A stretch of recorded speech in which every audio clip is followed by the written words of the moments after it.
So how exactly did the IDF, the Israel Defense Forces, a military that the U.S. taxpayer pays for, that lots of wealthy Americans send money to friends of the IDF, how did all these guys wind up wearing patches suggesting the point of this war was the destruction of one of the holiest places in Islam and the rebuilding of a temple that is totally anathema to Christianity? Like, how did this happen?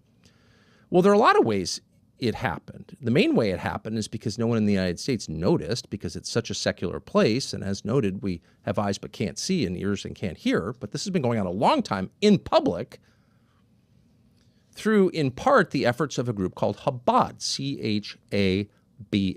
And you may know people who give money to Chabad or run to Chabad, super nice people, engaged in all kinds of charitable activities, drug rehab. You know, there's a lot about Chabad that's really good. But what is Chabad exactly? Well, Chabad, you can look it up, is a very old organization, about 250 years old. And it's a branch of Hasidic Judaism. It's an organization that was overseen for many years by a guy called Rabbi Menachem Schneerson, who was famously in Brooklyn, considered the Messiah by some of his followers, who was a friend of presidents, or certainly someone presidents visited. He was a very powerful man in the Orthodox and the Hasidic community. And he was the overseer of Chabad, which predated him and outlasted him, but he was its most visible ambassador.